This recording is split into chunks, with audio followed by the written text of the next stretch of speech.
Renz Abando pati kakamping import inagawan ng rebound at gusto pa atang isama sa ring sa pagdakdak niya, parang may galit ata sila Kay sa kasamang import, pati referee binaril-baril pa ni Renz Abando. Busan KCC Aegis versus Anyang Red Boosters. Makakalaban din nila Renz Abando dito na isa ring Filipino-Canadian na 5 feet 11 inches guard na si Calvin Espitola. First quarter mga lodi ay dikitan ang labanan na kung saan may bagong import ang kalaban na isa ring dating NBA veteran na naglalaro na sa maraming team sa NBA tulad Pacers, Nets, Pelicans, Spurs, at Bulls. Siya si Alice Johnson. 2 points lang nagawa ni Renz Abando so far sa first quarter.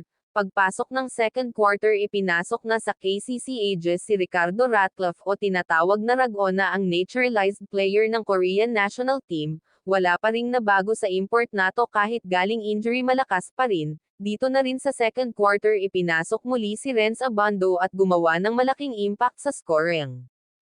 Assist at rebounding. Lamang ng double digit ang KCC Aegis sa Anyang Red Boosters sa panimula ng second quarter, pero sa mga ginawang sunod-sunod na atake ni Renz Abando na may kasama pang dakdak sa kakamping import, gusto pa atang isama sa ring ni Renz Abando, ay biglang dumikit ang Anyang Red Boosters.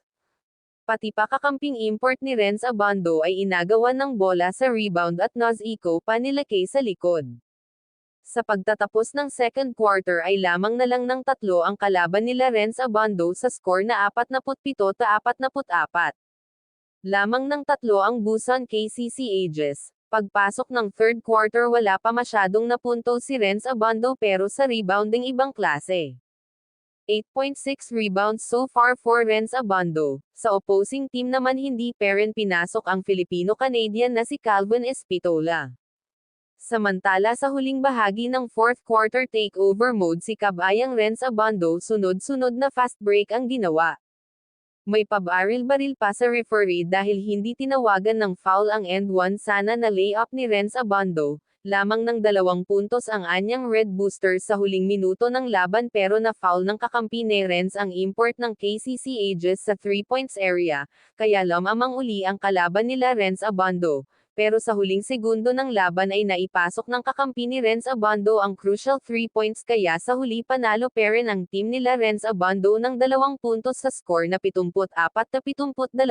Dadako naman tayo sa ibang istorya mga idol. LeBron James nagreklamo sa NBA about sa tawagan sa kanya ng mga referees.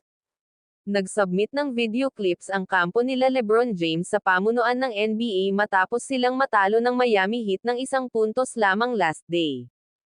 Agad naman itong tinugunan ng pamunuan ng NBA na kung saan tama lang daw umano ang naging tawagan ng mga referees during last 2 minutes ng laban sa fourth quarter. Agad ding nagbigay ng reaksyon si LeBron James sa Twitter na hindi lang daw sa last minutes sa fourth quarter nagbabatay ang kalalabasan ng laro, kundi pati na rin sa umpisa ng fourth quarter, second, third quarter o alinmang bahagi ng quarter na kung saan may mga position daw na nagbibigay ng malaking impact sa game at momentum ng laro.